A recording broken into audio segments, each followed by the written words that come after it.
Jolly good show, Major.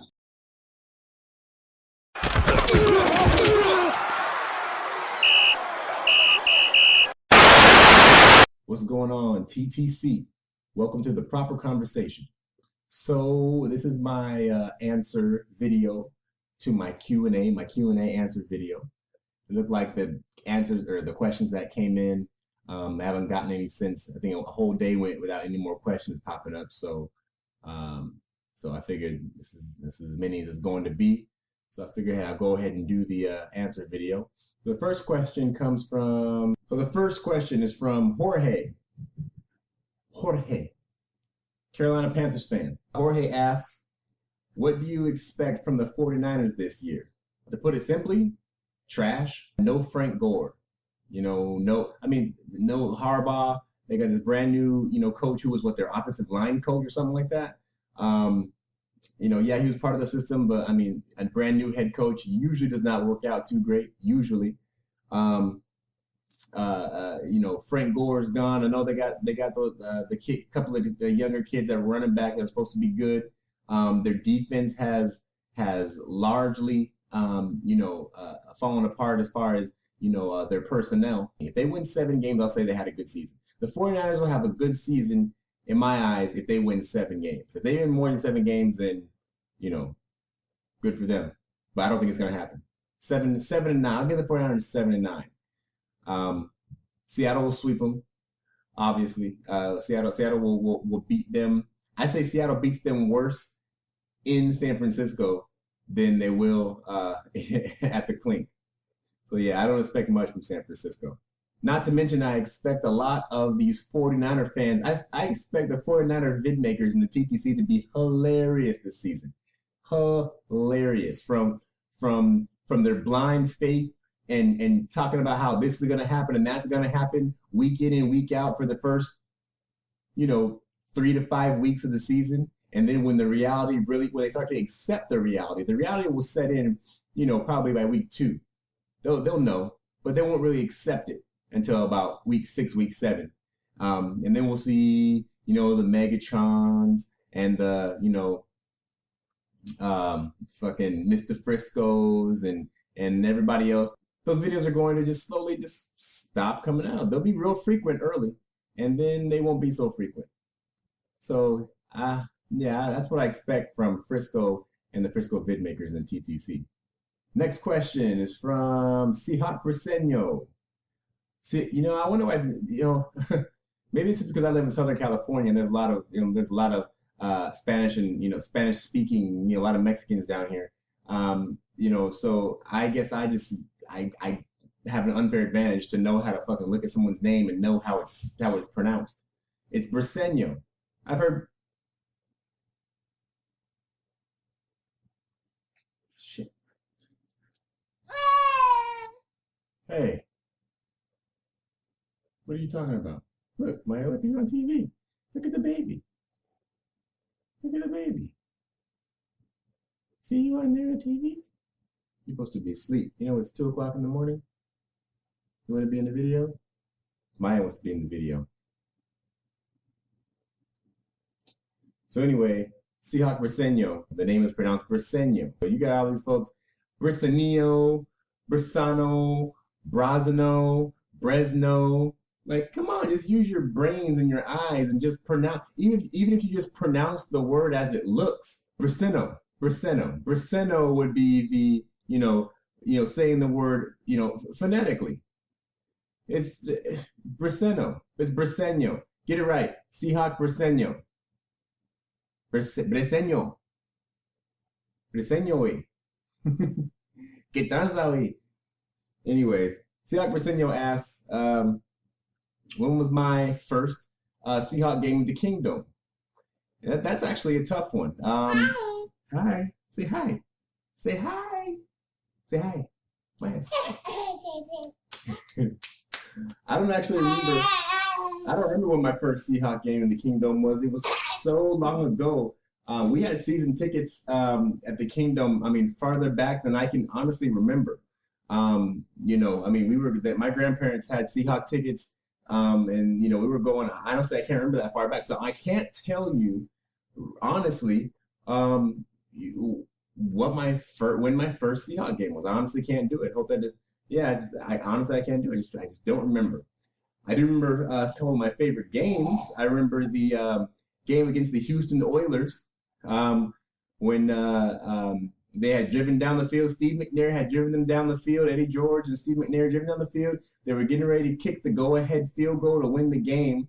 And I think it was Mike McCrary jumped through the line and blocked the field goal. And it was picked up, I think, by McCrary. And then he tossed it, he lateraled it to Robert Blackman and ran it back for a touchdown. I think I mentioned that in one of my previous videos. That's touchdown, huh? Touchdown! Yay, touchdown! Yeah, I remember the seat I was sitting in, Robert Blackman was running right toward me when he scored that touchdown, that kick return. So, that field goal return. So that was one of my favorites. Honestly, I can't remember when my first Seahawks game was in the Kingdom. I know when Maya's first Seahawks game was, huh, babies? Remember your first Seahawks game? We went to the Charger Stadium last season. It was 120 degrees up there. She was a trooper. She was only, 7 months old at the time? Last time I watched our Seahawks lose. Sucked. Huh. They touchdown. Man, they touchdown. Touchdown. Yeah. Say, Seahawks number one. Number one.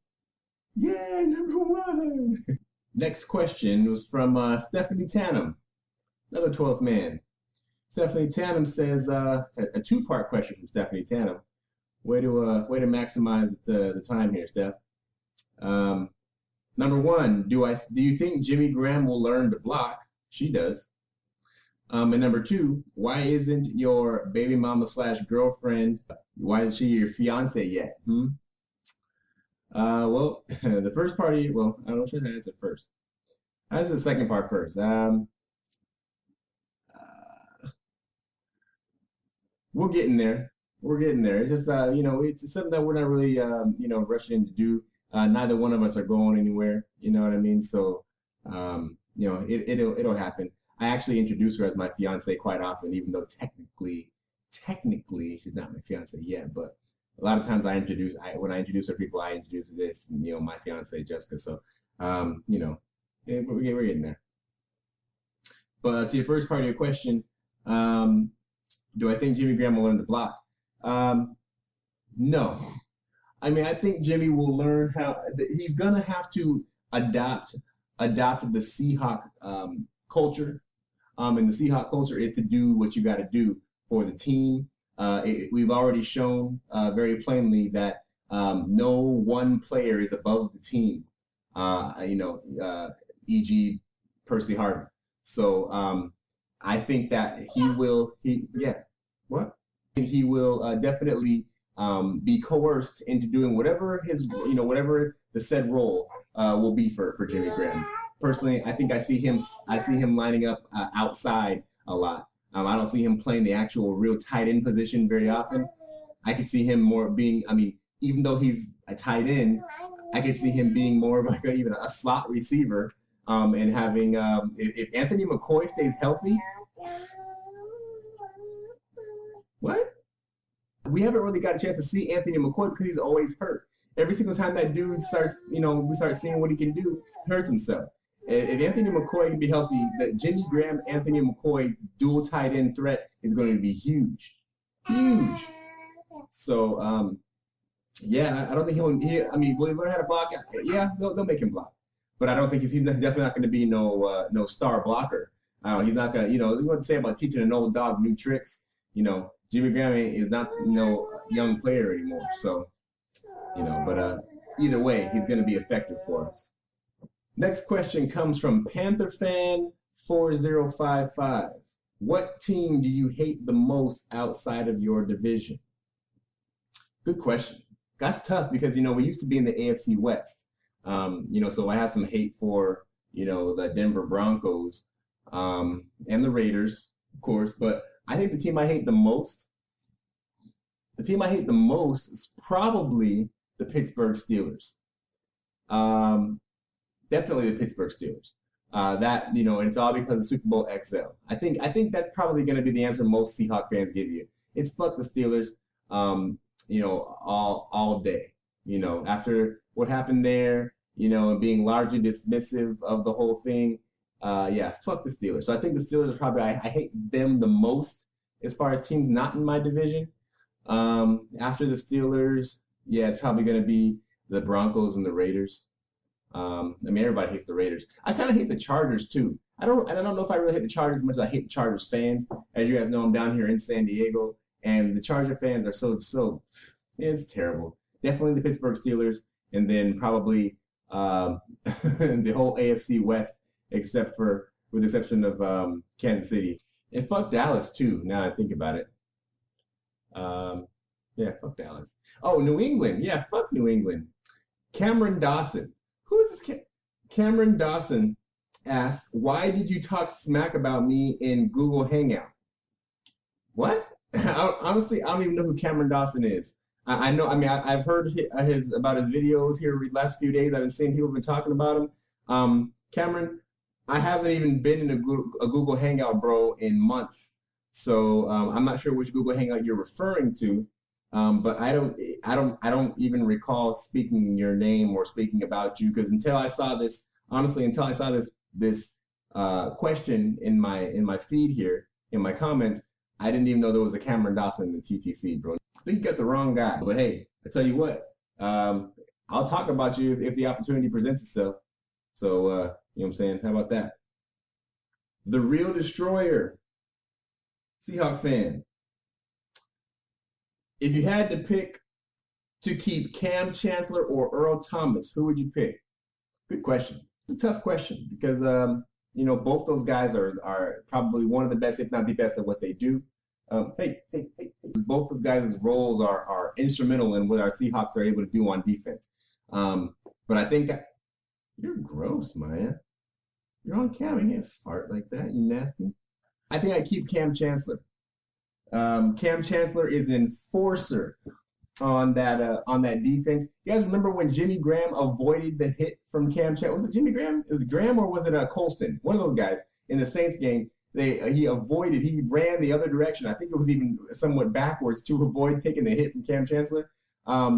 Yeah, you have a guy like that on your defense. He don't even have to hit nobody for him to make tackles. You know what I mean? He convinces the ball carrier to go to the ground sooner, just because he knows that the probability of him getting hit hard is higher the longer he stays on his feet.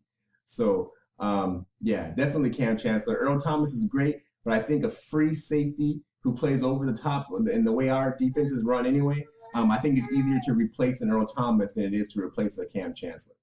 QB Willie B.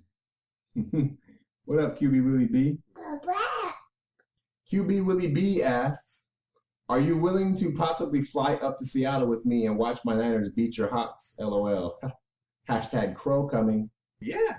I mean, maybe. As long as the funds are right, and I can actually, you know what? I don't know about that, because I don't know when that game is, but right about Halloween, I'm actually going to be, me and my fiance are going to be expecting our second kid. So, yeah, I don't know how it's going to work out, QB Willie B, but let's talk about that. I'll text you about that, and we'll see what up with that. Pistol 2 1/3 says, or asks, do you see the Seahawks going back to the Super Bowl this year, and what made you a Hawks fan? Thank you, Pistol. Yes, absolutely. I think with the addition of Jimmy Graham and in the core of the Seahawks coming back, the core that brought them the success they have, is coming back. So, and with Jimmy Graham on there, I mean, the one piece that we needed was a legitimate receiving threat. Not that the receivers that we had, didn't do great. I mean, Doug Baldwin was great. Jermaine Kearse did great. Everybody. I mean, Chris Matthews showing signs of becoming a force for us. I mean, everybody played ball. Ricardo Lockett is hopefully gonna, come around that bend. Jimmy Graham puts us over the top. So unless, of course, the absence of Max Unger causes us to completely fall apart, which I just really don't think that's even possible. Um, yeah, there's I don't see anybody fucking with us. Basically, is what it is. Cover your ears, baby. I don't see anybody messing with us. It's. I mean, who's gonna beat us? It's not gonna be the 49ers. Okay, it's not gonna be the Rams. And I'll give a fair shake to the Cardinals, but I really don't see them. I don't see them beating us. Not with the team that we're going to be walking in with now. If we win the division, if we win the NFC West, what other division winner in the NFC is gonna beat us? Is gonna have a better record than us for one. Which so you got to look at home field advantage in the playoffs. Okay, as a real possibility. Probably Dallas going to come out of the East. So they're formidable. At least they have shown to be. We'll see how that works out when we play them in Arlington. I'll base a lot of what happens in the playoffs on what we do to Dallas and Arlington. If they beat us or if they give us a good fight, then I'll say, okay, maybe we should have to worry about Dallas come playoff time. The South, who cares? Who comes out of the South, right? And then in the North, I don't see Detroit doing anything. I mean, they didn't have Ndamukong Suh anymore. I don't see them doing anything. It's gonna put them over Green Bay. So there's your teams again. I mean, it's largely the same as it was last year. It's hard to go to the Super Bowl 2 years in a row. It's impossible to go 3 years in a row, right? But you have to come up. If you want me to say no, you gotta find a reason to assume that it's not going to happen. You gotta give me a reason to assume other than it's just not likely. Who has gotten better, or how have we gotten worse that we're not going to be able to beat who we have to beat to get there? Don't let us get home field advantage. You can cancel Christmas. It's not going to happen. If we get home field advantage, we're going to the Super Bowl. So, that's that.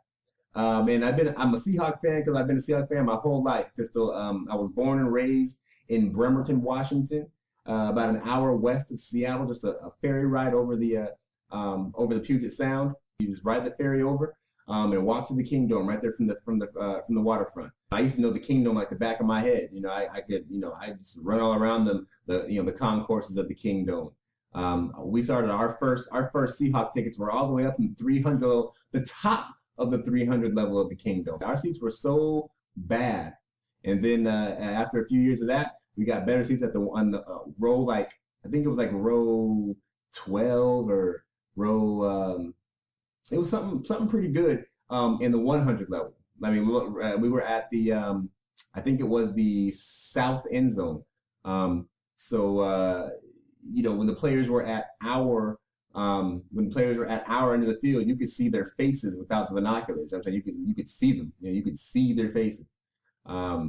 So yeah, that's how I've been a Hawk fan. I've always been a Hawk fan. I've been there since Rick Myers, the Chris Warrens, the John L. Williams, the Kurt Warners in my earlier days. I was real young, and then the Kurt Warner, John L. Williams, I say Chris Warren, Ricky Waters, Brian Blades, Benny Blades when he played there with his cousin for a little while, Sam Adams, Tez Rex, Cortez Kennedy, Mike McCrary, Robert Blackman, Sean Springs come in there, Joey Galloway, Julian Peterson, Bobby Ingram.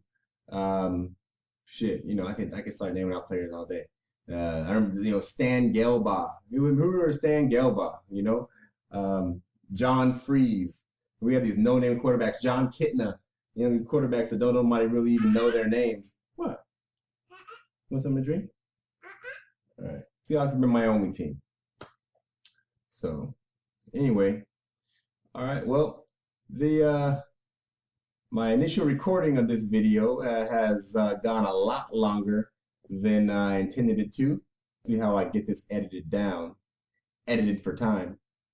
But hey, Q&A, it was fun. Thanks for asking the questions. Looking forward to getting into these hate weeks. We only got about a little over 2 more months before we got some football going on. So we'll see what it up. Anyway, that's all I got. Fuck the 49ers. Go Hawks. Touchdown. Touchdown.